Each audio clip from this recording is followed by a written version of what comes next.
எல்லாருக்கும் வணக்கம். Welcome to cook with Telugu மருமகள் சேனல். இன்றைக்கி நம்ம பண்ண போகிறது தெலுங்கு ஐயங்கார் வீடு ஸ்டைல் கத்திரிக்காய் கறி. இந்த ரெசிபியில் நம்ம ஆனியன் கார்லிக் எதுவுமே யூஸ் பண்ணதில்லை, ஆனால் டேஸ்ட் செம்மையாக இருக்கும். ஃபர்ஸ்ட் இன்க்ரீடியன்ட்ஸ் பார்த்துக்கலாம் வாங்க.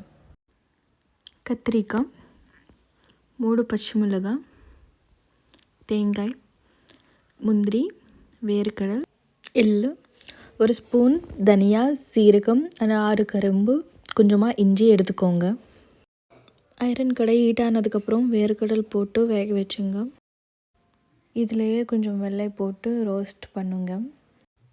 இப்போ நைஸ் அரோமா வர வரைக்கும் ரோஸ்ட் பண்ணுங்க. இந்த மசாலா தான் நம்ம கறிக்கு ஃபுல்லாக ஃப்ளேவர் கொடுக்கும். இப்போது இதுலேயே முந்திரி ஆட் பண்ணிவிட்டு கொஞ்சமாக ரோஸ்ட் பண்ணுங்க. கோல்டன் ப்ரௌன் கலர் வந்தது வரைக்கும் நம்ம இந்த மாதிரி ரோஸ்ட் பண்ணணும்.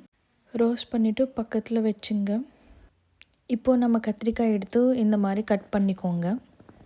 இப்போ ஒரு கடாயில் ஆயில் ஆட் பண்ணிவிட்டு நம்ம கட் பண்ண பிரிஞ்சால் ஆட் பண்ணுங்க. கடாய் லிட் க்ளோஸ் பண்ணிவிட்டு இப்படியே கத்திரிக்காய் வேக வச்சுங்க. கத்திரிக்காய் லைட் ப்ரௌன் கலர் வந்தது வரைக்கும் இப்போ நம்ம வேக வச்ச இன்க்ரீடியன்ட்ஸ் எல்லாமே மிக்சியில் போட்டு நல்லா பேஸ்ட் பண்ணி அரைச்சிக்கணும். ஸ்மூத் பேஸ்ட்டாக இந்த மாதிரி அரைச்சிக்கோங்க. கத்திரிக்காய் இந்த மாதிரி லைட் ப்ரௌன் கலர் வந்ததுக்கப்புறம் ஒரு பிளேட்டில் எடுங்க. இப்போ அந்த கடாயில் கொஞ்சமாக பச்சை மிளகாய் போட்டு நல்லா வேக வச்சுங்க. அதுலேயே கொஞ்சமாக மஞ்சள் தூள் போட்டு நம்ம மிக்சியில் அரைச்ச பேஸ்ட்டு கூட போட்டுக்கோங்க. அந்த பேஸ்ட் போட்டு கொஞ்சமாக ஒரு 2 மினிட்ஸ் ஸ்லோ ஃப்ளேமில் குக் பண்ணுங்க.